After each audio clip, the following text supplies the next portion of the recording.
السلام عليكم. أعوذ بالله من الشيطان الرجيم. بسم الله الرحمن الرحيم. الحمد لله رب العالمين والصلاة والسلام على سيدنا محمد وعلى آل بيته الطيبين الطاهرين. اللهم صل على محمد وآل محمد. So as you have just heard, the subject of our program tonight is Al-Hajj wal-Umrah fi Kitabi wa Sunnah, which is basically Hajj and Umrah in Quran and in the Sunnah of our beloved Prophet and his household alayhi salam. There are two parts to this program tonight, inshallah. The main part is going to be this, discussing what Quran and Hadith have to say about Hajj and Umrah.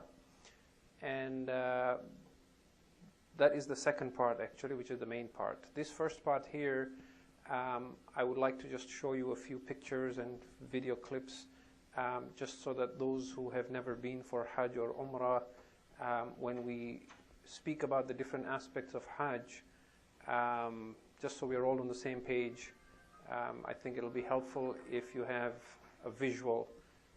So before I proceed, I'm just a little curious to know, are there any individuals here who are planning to go for Hajj this year? Anyone going? MashaAllah. Okay. We have two brothers here. Is it the first time for either one of you? First time and third time. Okay. MashaAllah. Well, there may be some as well here who have never been for Hajj or Umrah, and inshallah Allah grant us all opportunities to do so. So just so we are all on the same page, and before I do this as well, I just want to also mention what is unique about our program tonight. Most of the groups that go for Hajj, they normally have such sessions to educate the mu'mineen and mu'minat who are about to set out as pilgrims. But those sessions usually focus on the ahkam and the masail of Hajj, the laws, and I'm sure those going for Hajj have attended such a program. Or it involves, how to be prepared, the physical preparation aspect of it. Of late, there has been a lot of interest on the philosophy and the spiritual aspects of Hajj. So there's a lot of resources on the internet now as well, lectures and PowerPoint slides and so on the different aspects of Hajj and their philosophy and what's the spiritual significance of doing tawaf and so on. What we are doing tonight is actually something different from all of this. What we're talking about is the etiquette of how to do these different aspects and the reward for them, the adab and the thawab of these different aspects, purely from a Quran and Hadith perspective. So a large part of it is just going to be Hadith, but inshallah it will be very useful, I hope, and even for those who have been for Hajj, it will hopefully build a zeal and inspiration in us to go again and again. So I'll start with some of the pictures here. For those who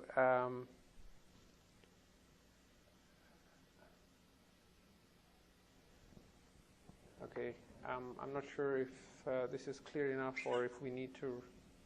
Can you see that? If the lighting is an issue, do just mention it. But I have actually a pointer here that might help a little bit. So what you have here is the Masjid al-Haram, the most sacred mosque in Islam, and the cube right in the middle here, of course, is the Kaaba, and what you see as sand around it or grains of sand, those are people, and there is a line that comes out of the mosque here, this line here. And this is what we will refer to as Safa and Marwa. So there are two small hillocks or mountains, if you like. You have Safa there, under that dome there, and you have Marwa there. And so a major part of the Umrah and Hajj is after doing tawaf around the Kaaba, you would actually walk 7 times, and somewhere in the midpoint here, you would actually, for men, you would run or jog a little bit, which is called harwala, and that happens somewhere in between here. So for this picture, I just wanted to point out Safa and Marwa as being on this side here of the Kaaba. And we shall see later on Maqam Ibrahim would be somewhere there between the Kaaba and the Safa Marwa that comes out from there.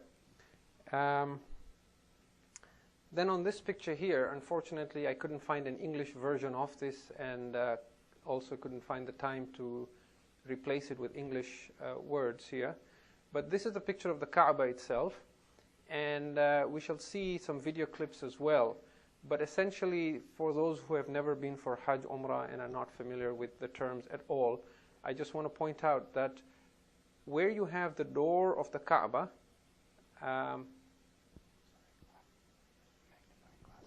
okay, I could use this to magnify. Perfect, excellent. All right. Technical help, always welcome. So where you have the door of the Kaaba, at the corner here, this little circle, that's where you have Hajarul Aswad, which is literally translated as the black stone. And that stone is said to have come from paradise with Nabi Adam alayhi salam. And it is that spot right there between the Hajarul Aswad and the door of the Kaaba, that is the most sacred spot on earth, right? So on the planet, the most sacred land would be Mecca. Within Mecca would be Masjidul Haram. Within Masjidul Haram would be the area around the Kaaba. And then that place there between the Hajarul Aswad and the door. And in fact, this area here is called Hatim, which we shall see. Hatim literally means that which is crushed or smashed, because that's where you get your ribs crushed if you are up for it. And we shall see this from hadith as well. That's actually why it's called Hatim, because that's where you get the most rush. And to be able to pray there is you know, significant, but it's very, very unlikely you'll be able to do that in Hajj. Okay? And then this structure outside separate here is called Maqam Ibrahim, and it houses a rock that bears the footprints of Nabi Ibrahim alayhi salam, who built the Kaaba, or according to some, Nabi Adam built it, and then it sort of was neglected, broke down, and Ibrahim alayhi salam rebuilt it. And as he was building and standing on that rock, or inviting people to Hajj, that rock is said to have softened for him and left his footprints on it. And this Maqam Ibrahim originally was very close to the Kaaba, touching the Kaaba, but it has been moved away progressively over time because of the crowd of pilgrims. Then you have a little semicircle here on this side of the Kaaba, which is called the Hijr Ismail. Okay? And when you do tawaf around the Kaaba, you actually don't go into the Hijr Ismail, you go around it from the outside like that, and then you go around that. Okay? So that semicircle is called the Hijr Ismail, and when Nabi Ibrahim first built the Kaaba, it wasn't as big a structure, and Nabi Ismail and his mother Hajar used to actually live there in a tent. And some of the hadith or riwayat say that Nabi Ismail alayhi salam and his mother are actually buried there, in that ark in there. And there are some riwayats to say that many prophets have been buried there. Some say 1,000 prophets have been buried within the vicinity of the Kaaba, some say 70, and so on. Okay, what else do I want to show you? The word Kaaba itself means a cube, and the English word cube may have come from the Arabic Kaaba actually. Each one of these corners has a name, and in Arabic a corner is called a rukn. So in hadith you will find a lot of mention of these rukns or arkan. It's important to know their names if you want to sort of understand the significance. When you hear the word rukn without saying what rukn it is, then it's referring to the main rukn here, which houses the Hajarul Aswad. And that's why some people call this Rukn al-Hajar, or they call it Rukn al-Aswad, because that's where the Hajarul Aswad is. Okay. The next most important corner of the Kaaba in significance would be this one here, on this side, and this is the Rukn al-Yamani. Okay. So from Hajarul Aswad, if you were to go clockwise, then the first corner would be Rukn al-Yamani. And this one here, diagonally opposite to the Hajarul Aswad, would be the Rukn al-Gharbi. And the one here closest to the door of the Kaaba on the other side of Hajarul Aswad, where the Hijr Ismail starts, is called the Rukn al-Shami. Okay? And it goes these names as well because in the olden days when Mecca was just a valley surrounded by mountains, there were various passes through which caravans came in.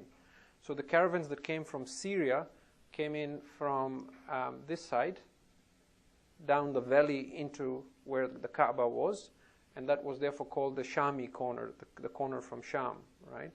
And then Gharbi would be the western side, so the caravans from the west came from there, and then Al-Yamani would have been those from Yemen, okay?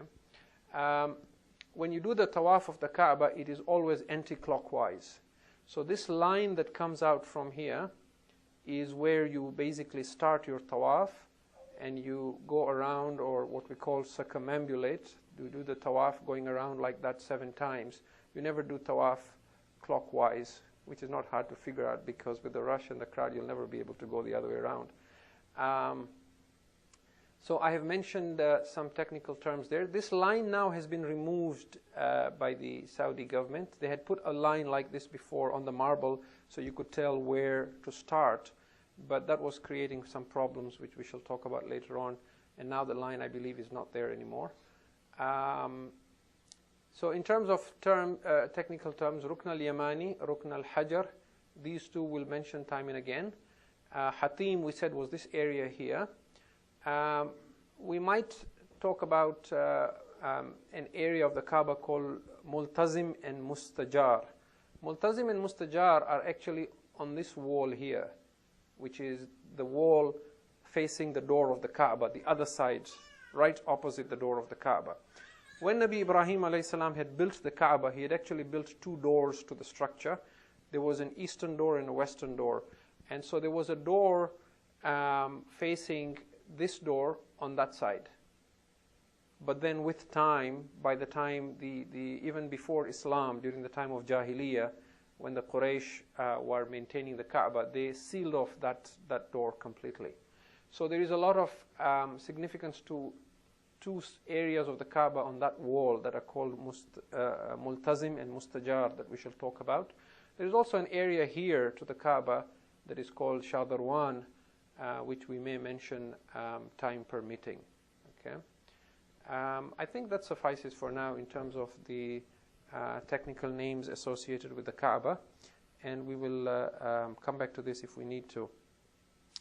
I have a few pictures of what the Kaaba looked like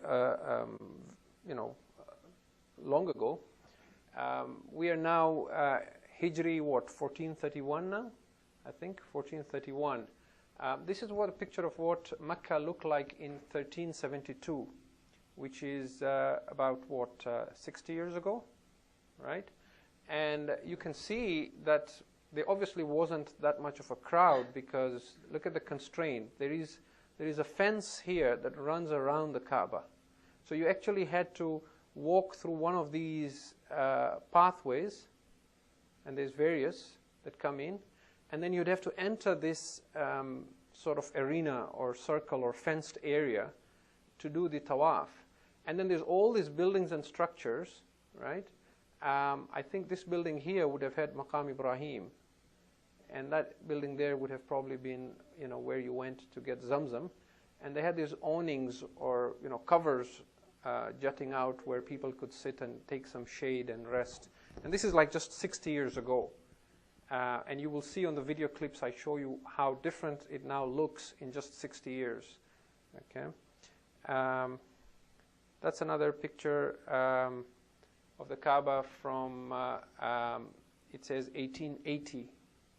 So that's a little older. That's about 130 years old. And again, you can see there was a lot of structures around the Kaaba that are all gone. None of this structure is there or this there and so on. Look at Maqam Ibrahim here compared to what you have now, right?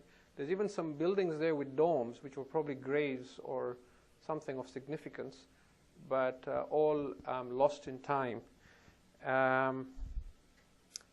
This is a picture of the Kaaba in 1910, just before the First World War.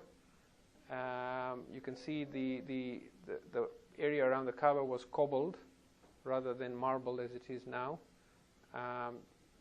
These are again old pictures. This is also an old picture, but it's colored, I guess, to the degree that we could get color 60, 70 years ago. This is 1371, again, so about 60 years. And again, you can see that fenced area, and I'm mentioning this again because I'd like you to sort of remember this and compare it to what you're going to see, how it looks like today. Again, some old pictures. This picture I also wanted to share with you because up until the time I had the opportunity to go for Hajj in 2004, actually 2004 this wasn't there, but when I went in 1997, this was still there. And essentially, this is the Kaaba there, you have the Hijr Ismail, and Maqam Ibrahim was already as small as it is now there. But after you did that, if you wanted to drink the Zamzam water, which was a spring that gushed out for Nabi Ismail alayhi salam, you would have to come this way, and then there was a flight of stairs. You'd go down the flight of stairs, down under here, and down under here was where they'd have water from Zamzam, and there was a glass encased area where you could actually see the pump that pumps the water from the well and so on. This is all gone now. It's all marble. It's just one floor. And now they have just some faucets and just places where you can just go and fill some water for yourself. But there isn't anything like this that you could go under or beneath to drink the Zamzam water. We're back at the first picture there. Okay. Let's just take a look at some videos. Most of these videos have the Quran being recited in the background, and because it's wrong to be talking while the Quran is being recited, we've muted the volume here. I'm going to show you a video first just to give you a better idea of the door of the Kaaba and as well the Maqam Ibrahim. These are all very, very recent pictures.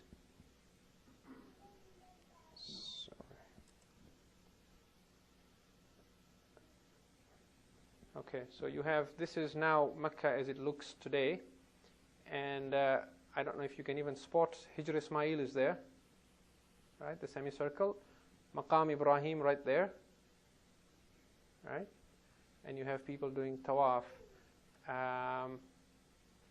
The rush is still not too bad as it was this morning, but I'll show you some of that as well. I have another one here of the Kaaba in Maqam Ibrahim. This is more an aerial view, and this is actually the Salat taking place, Fajr prayers, and you can see people standing in concentric circles. This was probably last week or so, and you can see the crowd already building up, but Maqam Ibrahim, you can see it more clearly now because there isn't people around it, right there, that structure there. And in relation to it, that's Hijr Ismail.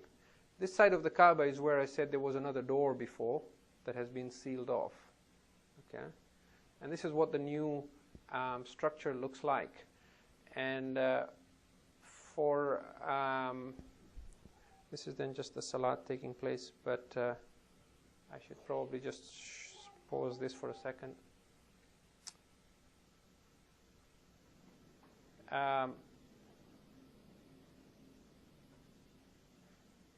In the Shia madhab, you have to perform tawaf on the ground level itself as close as possible to the Kaaba. So we are only permitted to do tawaf around this area as close to Maqam Ibrahim as possible. If the rush is too much, we can keep moving out until where it is possible and safe to do so. For our Sunni brothers and sisters, they are permitted to do tawaf on the different levels. So during Hajj time, you will see people doing tawaf on this ground level here, and then there is a second level there, and then there is a third level there, and then there is the top floor here that looks empty right now, but it's full of people closer to Hajj time. It's certainly worth going up to the top and just watching the people from tawaf, doing tawaf beneath, and just watching the people moving in circles. It's a beautiful sight to view. I have a close-up of Maqam Ibrahim that you can see. That's the Maqam Ibrahim, but this is now as if the camera is where the Kaaba is. So it's as if somebody is standing with his back to the Kaaba, facing Maqam Ibrahim, and behind the wall there, behind this wall here, is where Safa and Marwa is taking place. You can see these individuals walking here, behind, right? What they're doing is the walk between Safa and Marwa. And these individuals are actually walking this way, anti-clockwise, because the Kaaba is on this side. And I think as the video moves out a bit, you will begin to see the Kaaba as well. I think closer. Let me just move it out to the end. You can see the wall of the Kaaba. Now in relation to size, you can see where Maqam Ibrahim is, and this here on the left is the Kaaba. Okay. So I think we have a fair idea now of Maqam Ibrahim. Here is a video showing the Hijr Ismail more clearly. You could see the Hijr Ismail there, the semicircle.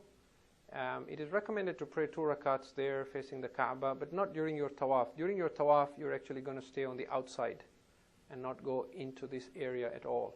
Okay? This is a relatively empty Masjid al-Haram where there's very, very few people actually.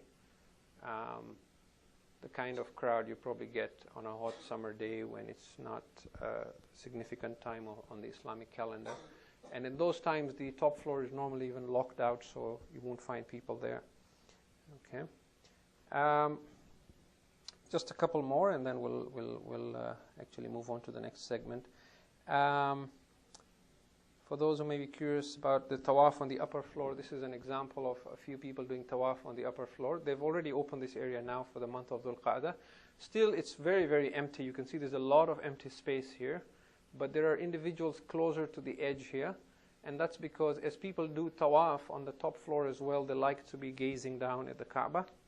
And there are also a lot of individuals who are not actually doing tawaf. They're just standing against the railing here and watching and looking down.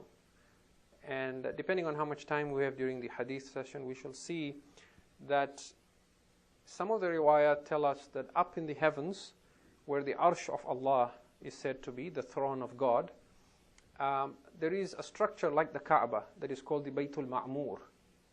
And the angels do tawaf of that structure there. And so human beings were told to do this in imitation of that. So exactly perpendicular to the Kaaba up, you'd have the Baytul Ma'mur, and as the angels circumambulate and go around doing the tasbih of Allah and glorifying Him, the human beings do the same thing.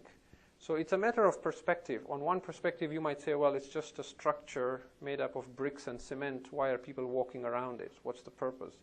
On the other side, if you look at its inner meaning, then it's very, very beautiful.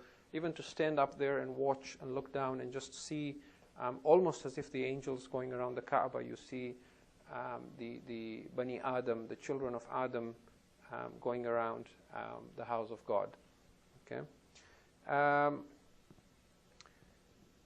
For those who are soon to go for Hajj, just so you know what you're going to be going for, walking into the kind of rush. This was taken yesterday, okay, and we're still in Dhul Qa'dah. So if you get this sort of a crowd, you're lucky.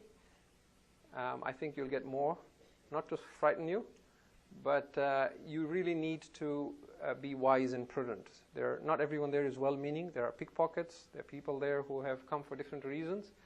And you might get a little zealous, ambitious. I'm going to go touch the Hajar al-Aswad, right? But you could easily take, 40 minutes, an hour just trying to get from the outer area here down to that circle. And so this was just yesterday. I think I have another one that sort of is taken more at ground level. Let me just see where that is. Yeah, that's right there. Okay, so this is the same thing, just taken more from the ground level.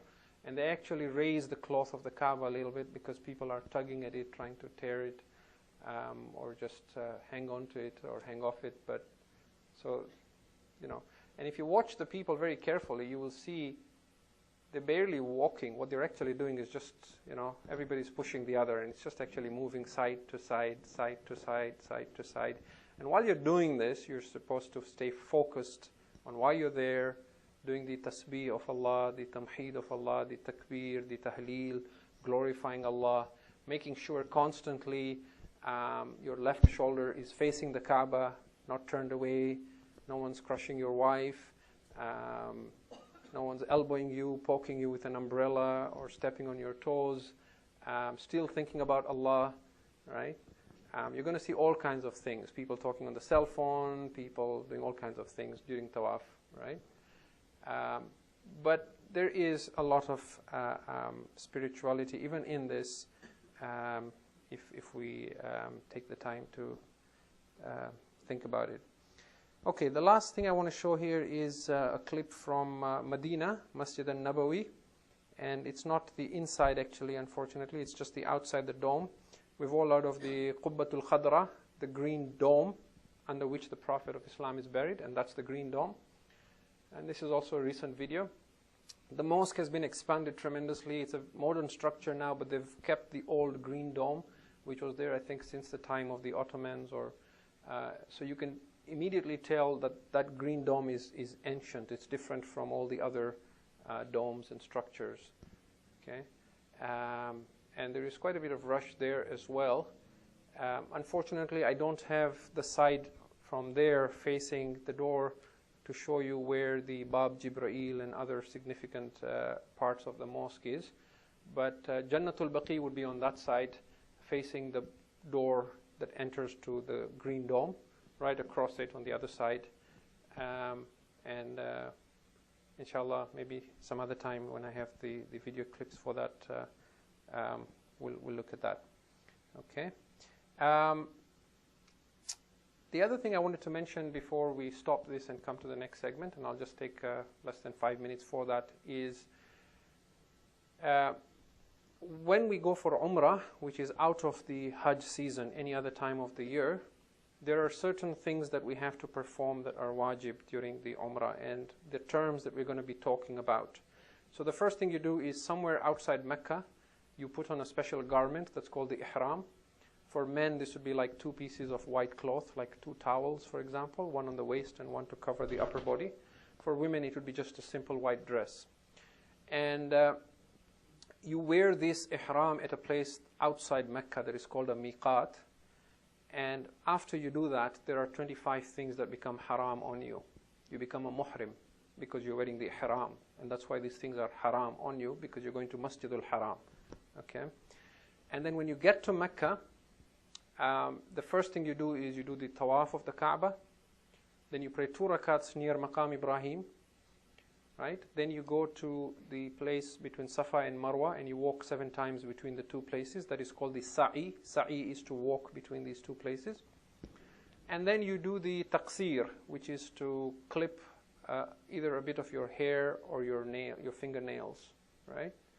And essentially, once you've done this, you have finished your Umrah and you can take off your Ihram. Thereafter, for the remaining period you're in Mecca, you just continue doing mustahab tawaf, reciting Quran, praying, and so on. But that would be what your Umrah consists of. When you go for Hajj, you have to do actually 2 things within the Hajj. So the Hajjatul Islam is made up of 2 parts, an Umrah and a Hajj. You also have to do the Umrah, and then if it's not yet the 9th of Dhul Hijjah, you can take off your Ihram. But on the 9th of Dhul Hijjah, you put on your Ihram again in Mecca, and you do another part to it, that is the actual Hajj. Okay?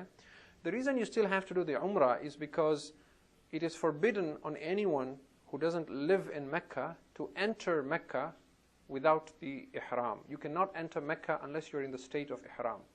Okay? Even if you're going for business or tourism or whatever, for you to enter Mecca, you would have to put on the Ihram, do the Umrah, and then take off your Ihram. Okay? So when you go for Hajj, what you do is you go a little early, as most groups will do. You arrive there with your ihram from the miqat where you put on the ihram. You do the tawaf, the 2 rakats, the sa'i, the taqsir on your fingernails or whatever you clip, and then your ihram is done, your umrah is done. Then you might have a few days of grace.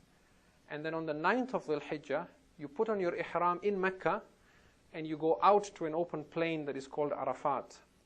You spend the 9th of Dhul Hijjah in Arafat from sunrise or from noontime to sunset. And then after sunset, you go to another place that's called Muzdalifah or Mash'arul Haram. There you pick 70 or enough pebbles for stoning the shaitan. You spend the night at Mash'arul Haram or Muzdalifah as it is also called. The next day as the sun rises, you make your way from Muzdalifah to Mina. At Mina, you stone the pillar of the devil that is called the Jamarat, Rami of Jamarat. You sacrifice an animal. You do taqsir. For women, you cut a little bit of your hair. For men, you shave off your heads and then your hair. And then you basically stay in Mina for 3 days. The next day again you do the stoning of the devil. The third day you do that. And then you come back to Mecca. You do another tawaf of Hajj. You pray another 2 rakats. You do the sa'i between Safa and Marwa. This time it's for the Hajj aspect, not the Umrah. And then you do another tawaf that's called the Tawaf Nisa, which is again mandatory in order for your spouse to be lawful to you again. And you pray 2 rakats again. Right? And that basically essentially brings your Hajj to an end. After that, you can stay a few days. Before you leave, you might do a farewell tawaf once more. But the thing to remember is every time you do a tawaf, you pray 2 rakat at Maqam Ibrahim. Okay?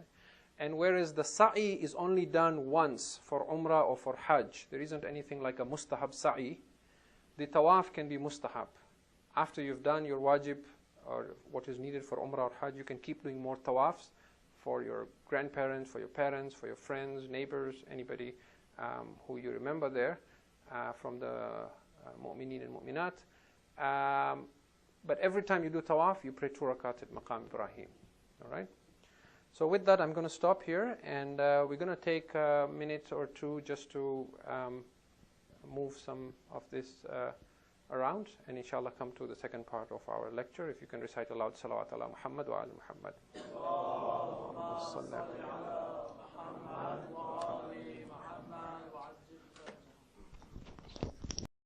Assalamu alaikum.